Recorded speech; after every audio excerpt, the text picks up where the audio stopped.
Anju Mittal, BSc part second paper third में हम pteridophyte में इक्विसीटम के बारे में हमने इसके स्पोरोफाइट और मॉर्फोलॉजी और एनाटमी के बारे में हमने पढ़ा था।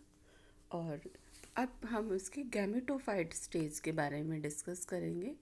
गैमेटोफाइट और स्पोरोफाइट टू स्टेजेस जो इंडिपेंडेंट हैं और एक दूसरे को अल्टरनेट करती है।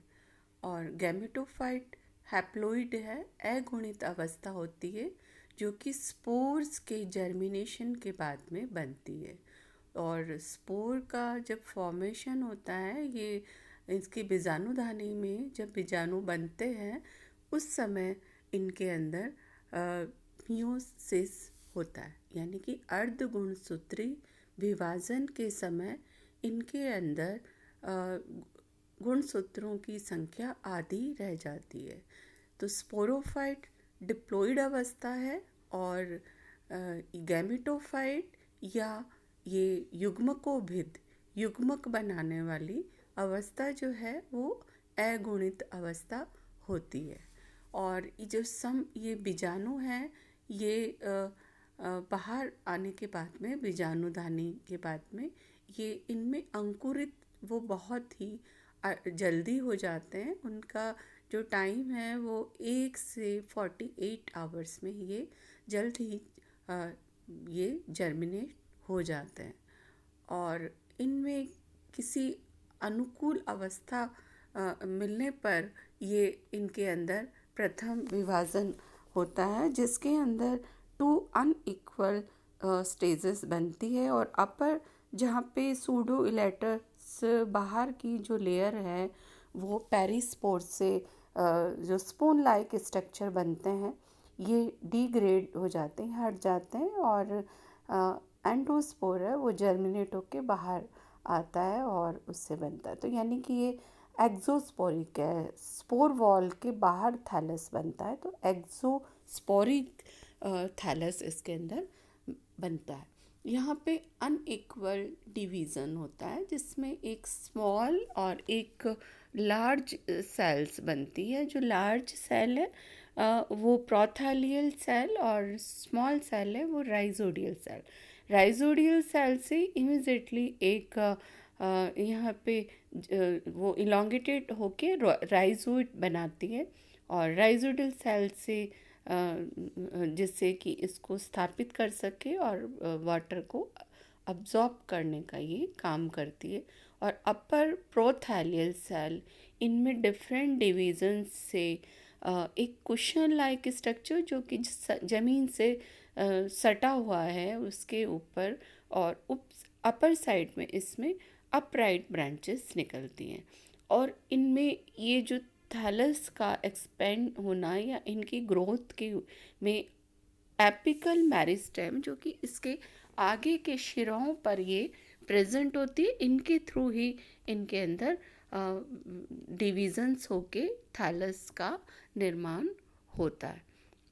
ये कुछ स्टेजेस हैं जिसमें दिखाया गया है कि किस तरह से ये डिवाइड होते हैं। और ये जो थैलस है इनमें 2 तरह के थैलस में इसमें स्ट्रक्चर में 2 दिखाई दे रहा है कि एक तो कुशन लाइक स्ट्रक्चर जो नीचे ज़मीन पे लगा हुआ रहता है और अपराइट ब्रांचेस निकलती हैं। और इन पे गैमेटेंजिया या इसके जहाँ पर जिसके अंदर गैमेट्स लगते हैं सेक्स ऑर्गन में मेल सेक्स ऑर्गन एंथीडियम और फीमेल सेक्स ऑर्गन को आर्कीगोनिया कहते हैं। और ये जनरली जो आर्कीगोनिया है वो कुशन के ऊपर लगे हुए रहते हैं, और एंथीडिया है वो ये इसके ब्रांचेस के जो अपराइट ब्रांचेस हैं उनके ऊपर लगती है। और इनका जो थैलस है वो थोड़ा ग्रीन होता है, और जिससे कि ये फोटोसिंथेसिस खुद इनमें निर्माण हो सके। और जनरली इनमें होमोस्पोरिक कंडीशन है, यानी कि स्पोर एक ही तरह के मिलते हैं। लेकिन जब कंडीशन अनफेवरेबल कंडीशन के अंदर इसके अंदर पहले तो आर्किगोनिया का डेवलपमेंट होता है और उसके बाद में एंथीरिया का डेवलपमेंट होता है, और ये एक ही थैलस पर लगते हैं। और कुछ कंडीशन पे जहाँ पे क्राउडेड कंडीशन में थैलस का बहुत सारे स्पोर जर्मिनेटर के थैलस बनाते हैं, तो उस कंडीशन में एंथीरिया अलग थैलस पे और आर्किगोनिया भी अलग उस पे लग सकते हैं।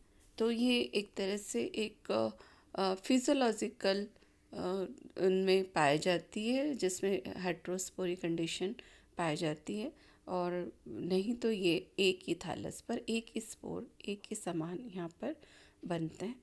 और आर्किगोनिया का जो डेवलपमेंट है वो इसके थैलस के सुपरफिशियल सेल थैलस के उससे बनते हैं, और ये जनरली शाखा के कुशन स्ट्रक्चर पर ये इनका निर्माण होता है। इनके ये आर्किगोनिया के डेवलपमेंट की स्टेजेस हैं, जिसमें सर्वप्रथम सुपरफिशियल सेल में इनमें 2 सेल्स का यहाँ पे निर्माण हुआ है, upper and lower cell. Upper cell जिसमें ट्रांसफर डिवीज़न से 2 लोअर और अपर सेल बनी है, और अपर सेल ये कवर सेल बनाएगी, और ये नेक कवर सेल इनसे बनती है। और अब इसमें वर्टिकल या लंबवत डिवीज़न से 2 सेल बनी, और सेकंड लंबवत डिवीज़न भी हुआ, तो यहाँ 4 सेल का निर्माण हुआ। और ये जो 4 सेल हैं ये निर्माण होके ये बनाती हैं, जिसमें कि 4 जो सेल हैं वो लोअर एंड 4 अपर कंडीशन में ये आ जाती हैं। और लोअर जो सेल है, जो सेंट्रल सेल कहलाती है, ये लार्ज सेल जो कि सेंट्रल सेल कहलाती है, और इनसे डिवीज़न होगा transfer lower venter initial cell और upper neck canal initial cell. Neck canal initial cell से यहाँ पर ये लंबवत वर्टिकल डिवीज़न होगा, 2 पैरेलल सेल बनेगी, और लोअर सेल में ट्रांसफर डिवीज़न से लोअर एक्सेल और जो अपर सेल है वो वेंटर सेल कहलाएगी। तो 2 नेक के नाल सेल, जो घोड़े की नाल जैसी 2 सेल्स यहाँ पे इनसे निर्माण होता है। और अपर सेल तो यानी नेक के अंदर जो अंदर वाली सेल्स में 2 neck canal cell, 1 venter cell and 1 egg cell, और इनको जो कवर किए हुए हैं ये 4 एंड 4 अपर एंड 4 जो नेक कवर सेल बना रही हैं, और ये इस तरह से कि इनको कवर किए हुए रहते हैं। सेंट्रल सेल से निर्माण होने वाली नेक केनाल सेल और वेंट्रल सेल एक्स सेल को अपर पार्ट में ये कवर किए हुए रहती है। इसी तरह से एंथीरिया के अंदर ये भी सुपरफिशियल सेल जो कि फिलामेंट सेल के उससे बनती है, और इसमें 2 सेल्स ट्रांसफर डिवीज़न से अपर कवर सेल और नीचे एंड्रोगोनियल इनिशियल सेल बनती है। और एंड्रोगोनियल इनिशियल सेल में फर्दर डिवीज़न से इनमें फर्स्ट ट्रांसफर्स डिवीज़न से एंड उसके बाद में इसमें वर्टिकल डिवीज़न से बहुत सारे टिश्यू का निर्माण होता है, और ये एंड्रोगोनियल टिश्यू कहलाएगा। और ये एंड्रोगोनियल टिश्यू एक कवर सेल, एक सिंगल लेयर जिससे निर्माण होता है। ये पूरे एंड्रोगोनियल टिश्यू को ये कवर किए हुए रहते हैं, और इनके मॉडिफिकेशंस से यहाँ पर मल्टीफ्लैसेलेटेड या बहुकशभिकाएं स्टेजेस इसके अंदर एक सिंगल सेल इसमें चेंज हो जाती है। और ये है इसका स्पर्मेटोजोइड्स, यानी कि स्पर्मेटोजोइड जहाँ पे फ्लैजला प्रेजेंट है उसके पीछे हम जोइड्स वर्ड्स को जनरली हम यूज़ करते हैं। और जब फर्टिलाइजेशन के समय यहाँ पर जब फर्टिलाइजेशन का टाइम होता है तो ये एंथ्रोजोइट का मूवमेंट होता है नेक सेल के पास में, और उस समय आर्किगोनिया की नेक केनाल सेल और वेंटर सेल डिसइंटीग्रेट होकर ये एक पैसेस बनाती है और नेक सेल में गैप क्रिएट होता है जिसके थ्रू कि एंथ्रोजोइट वहाँ पर एंटर हो सके। तो यहाँ पर इन सेल्स के डिसइंटीग्रेशन के बाद में यहाँ पे एक मैलिक एसिड का निर्माण होता है और एक कीमोटैक्टिकली मेल जो गैमेट्स हैं वो वहाँ पर नेक के पास में अट्रैक्ट होते हैं और इनके फ्लैजलेटेड जो पोर्शन है वो बाहर रह जाता है और यहाँ पर स्पर्मेटोजोइड्स हैं उनका न्यूक्लियस का मूवमेंट होता है और ये एग न्यूक्लियस के पास में ये पहुँचते हैं और वहाँ पर एग सेल के पास में ये इसमें एग सेल से जुड़कर एक डिप्लॉइड स्ट्रक्चर या जाइगोट का निर्माण करते हैं। तो जाइगोट का फॉर्मेशन होता है। जाइगोट प्रथम कोशिका है, स्पोरोफाइट की प्रथम कोशिका जाइगोट है और गैमेटोफाइट की प्रथम कोशिका स्पोर से बनने वाली पहली कोशिका स्पोर है। और जाइगोट है वो डिप्लॉइड है जो कि एक स्पोरोफाइट का इससे निर्माण होता है।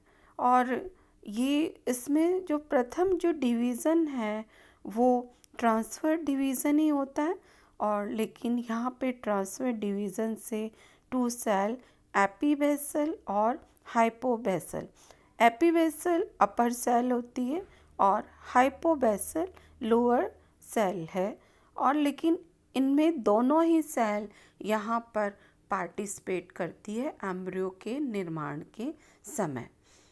और जैसे कि ये इनमें ओरिएंटेशन की एक्सो और एंडोस्पोरिक का हम नहीं मेंशन कर सकते कि दोनों सेल ही पार्टिसिपेट कर रही है और एम्ब्रियो के फॉर्मेशन के अंदर। और यहाँ पर जो लोअर सेल है उससे हाइपोबेसल से एक पोर्शन पे फुट का निर्माण होता है, लेकिन और दूसरे पोर्शन से यहाँ पर रूट का निर्माण होता है हाइपोबेसल से। और एपीबेसल से एक epic stem initial larger apical cell का निर्माण होता है जिससे स्टेम इनिशियल जिसे हम कहते हैं, और इससे स्टेम का निर्माण होता है और बाकी सेल्स हैं वो बनाती हैं उससे लीव्स प्राइमोर्डिया और लीफ का निर्माण होता है। और जब ये स्ट्रक्चर्स बन जाते हैं रूटिंग सिस्टम शुरू हो जाता है और स्टेम की सेल्स का फॉर्मेशन हो जाता है तो ये इलोंगेटेड होके नेक के थ्रू बाहर आ जाता है और यहाँ पर इसमें नोड और इंटरनोड के अंदर इनमें स्टेजेस जो है वो क्लियर होने लगती है और रूट पेनिट्रेट करते हुए प्रोथैलस को पेनिट्रेट करते हुए सॉइल के पास में ये अटैच हो जाती है और अब इनमें इंडिपेंडेंट स्ट्रक्चर का यहाँ पर निर्माण होता है। ये डिटैच होके एक न्यू स्पोरोफाइट का फॉर्मेशन करते हैं। तो हम इसको वापस हम लाइफ साइकिल में जहाँ पर समझ सकते हैं कि फर्स्ट हम इसके स्पोरोफाइट से जहाँ पे स्ट्रोबिलस बना, और ये जो स्ट्रोबिलस है और ये बहुत सारी स्पोरोफिल जो कॉम्पैक्ट स्ट्रक्चर के अंदर है और ये एक पैल्टेड डिस्क के नीचे यहाँ पे स्पोरेंजिया लगे हुए हैं और ये स्पोरेंजिया के अंदर जहाँ पे ये द्विगुणित है और इनमें स्पोर बनते समय यहाँ पे मियोसिस हुआ तो ये स्पोर बन गए और स्पोर ये टेट्राहेड्रली एक दूसरे से ये एक जुड़े हुए हैं और यहाँ पे स्पोर में 4 वॉल यहाँ पे मिलती है और जो बाहर की वॉल है वो स्प्लिट होकर एक spoon like electrode like structure का निर्माण करती है। ये उसके चारों तरफ कवर करे हुए रहती है, पर एक पॉइंट पे ये सारे इलेक्ट्रोड्स जुड़े हुए हैं। और अब ये जर्मिनेट होके प्रोथैलस बना रहे हैं, जहाँ पे कुशन स्ट्रक्चर और ये फिलामेंटल स्ट्रक्चर जो कि ग्रीन है प्रोथैलस ये, और राइजोइड इसमें नीचे लगी हुई है। यहाँ पे एंथीडिया फिलामेंटल स्ट्रक्चर पे लगे हुए हैं और एंथ्रोजोइड्स हैं, इससे इनमें निर्माण होता है। और जनरली ये दो तरह के एंथीडिया यहाँ पे मिलते हैं। तो एम्बेडेड जो कि कुशन के अंदर घसे हुए होते हैं, और जो प्रोजेक्टिंग है जो इनके फिलामेंट्स पर लगे हुए रहते हैं। और आर्किगोनिया जो जनरली कुशन स्ट्रक्चर पर ही मिलती हैं, और इनके दोनों के फर्टिलाइजेशन की बाद में बनता है ओस्पोर। तो ओस्पोर फर्स्ट सेल है स्पोरोफाइट को बनाने के लिए, जो कि 2n है, डिप्लॉइड अवस्था है ये। और ये जब तक ये रहती है गैमेटोफाइट पर, जब तक इसमें न्यू लीफ और न्यू स्ट्रक्चर स्पोरोफाइट का डेवलप नहीं हो जाता, इंडिपेंडेंट रहने के लिए, सरवाइव करने के लिए नहीं हो जाता, तब तक ये उस पर ये निर्भर ही रहता है। तो एक तरह से स्पोरोफाइट गैमेटोफाइट पे कुछ समय ये निर्भर है और अल्प टाइम के लिए, और इसका गैमेटोफाइट भी इसके बाद में डिग्रेड हो जाता है, क्योंकि सारा जो न्यूट्रिशन है वो फूड सेल्स से डेवलपिंग एम्ब्रियो में चला जाता है। तो इस तरह से 2 स्टेजेस जो एक दूसरे को अल्टरनेट करती है और इंडिपेंडेंट पाई जाती है। टेरिडोफाइटा के सभी मेंबर्स में 2 स्टेजेस एक दूसरे को अल्टरनेट करती हैं।